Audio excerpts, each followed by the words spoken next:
Seattle jazz all started on Jackson Street.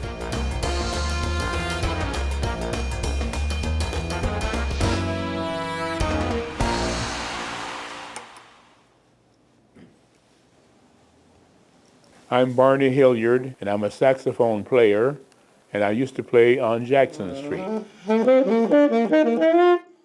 I am now 87 years old, and I have been performing music in Seattle since I was a teenager. I never stopped. The jazz scene really begins with Seattle music scene. In 1909, Black musicians were already organizing, and by 1920, that's when Jackson Street really began to click and hit it off.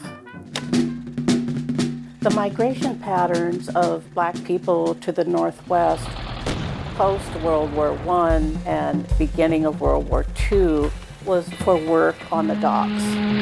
They saw the Northwest as this promised land. And that was about the time when more Black musicians were coming to Seattle through King Street Station.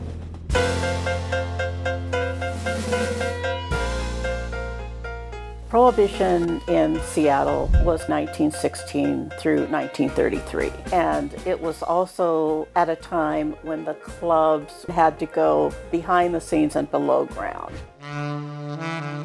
During the Great Depression, people were unemployed. Without jobs, we had no money. So it was rough times, but African American community and across other communities were finding ways to entertain and be entertained. Nightlife on Jackson Street was more of, you saw the storefronts, so you would go through a hallway to a back door, knock on that door, and there was gambling, there was alcohol would flow, there was music. People would bring their expression, their emotion. Jazz has been a form of cultural expression and resistance in the Black community. We were supporting one another at that time, trying to find a way to uplift one another during that era. And Seattle was just kind of a spot that was really open and acceptable for that to happen. Anyone could come out and be welcome. No one was turned away for their race, their ethnicity.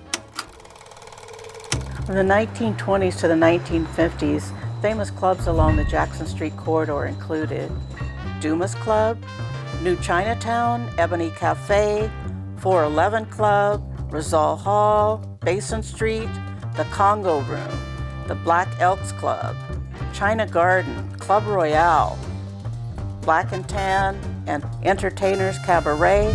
Especially on 12th and Jackson, the Black and Tan Club was one of the first interracial clubs in Seattle.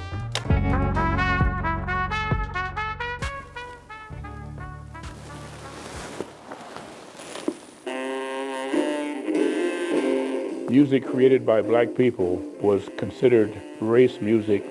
It was not allowed on the mainstream media, radio and TV stations, was because of segregation. I experienced racism in the 1950s. Club owners did not want the musicians to sit in a regular lounge area and eat with the other customers when they wanted us to eat in the kitchen. Also, because of segregation, African American musicians were not allowed to perform in certain areas.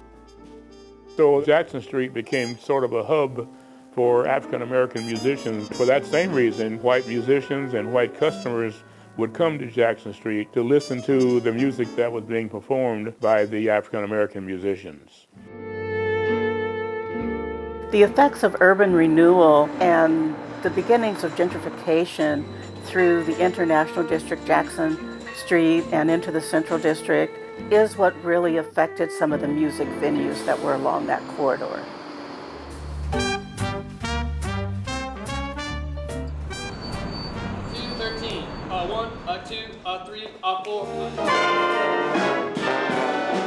When I was at Garfield, we were just kids who loved music. Now to see this next generation playing my saxophone. Hello there, how are you? Well, you've been playing in my tenor, huh? Yes. Good. How do you like it? Oh, it's a lot of fun. tells me that history is kind of repeating itself in the best way.